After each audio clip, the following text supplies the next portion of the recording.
तो कहाँ है? कोई कहेगा भैया 25,000 मुझे दे दो, एक बकरी काटेंगे, तुम आ जाना शमशान पर, एक बोतल शराब लाना, तुरंत मनुष्य चला जाएगा। जाएगा कि नहीं? क्योंकि बकरी की जिंदगी उसके लिए कुछ है नहीं। अपने पुत्र की रक्षा के लिए हम किसी दूसरे के पुत्र की गर्दन उड़ा रहे हैं, तो ये धर्म है कि अधर्म है? तो राजा जब बताया तुमने इतने पुत्रों बच्चों को, बकरी के बच्चों को मार दिया है, क्योंकि वेद पुराण शास्त्र यही कहते हैं कर्म प्रधान विश्व रचिराखा, जो जैसा करही सोता से फल चाखा, जो जैसा करता है वैसा ही फल तो मिलेगा उसको।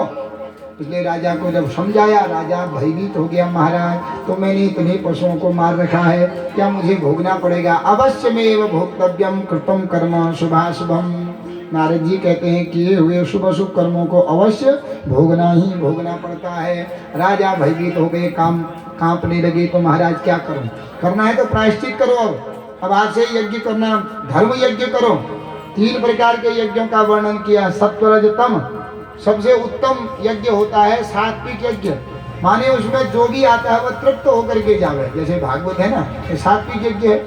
कोई भजन के द्वारा तृप्त है, कोई कथा सुन के तृप्त हो रहा है, कोई भगवान का नाम लेकर के तृप्त हो रहा है, क्योंकि भगवान का नाम अग्नि के समान कहा गया है। किसके लिए? पापों के लिए।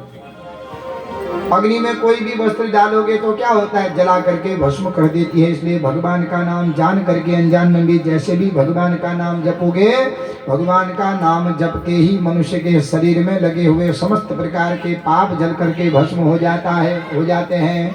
हरे नमः इत्युच्चये सर्व पापम विनाशनम।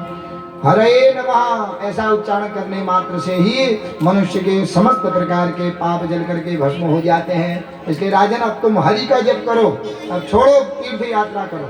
राजा प्राचीन बड़ी भयभीत हुआ, यज्ञ छोड़ करके, राज्य छोड़ करके तीर्थ में चला गया। वन से यहीं रुक गया। ध्रुव जी का कैसे होगा? तो प्रियव्रत से कहा मनु महाराज ने, बेटा तुम आ जाओ, विवाह करो। पहले तो प्रियव्रत ने बहुत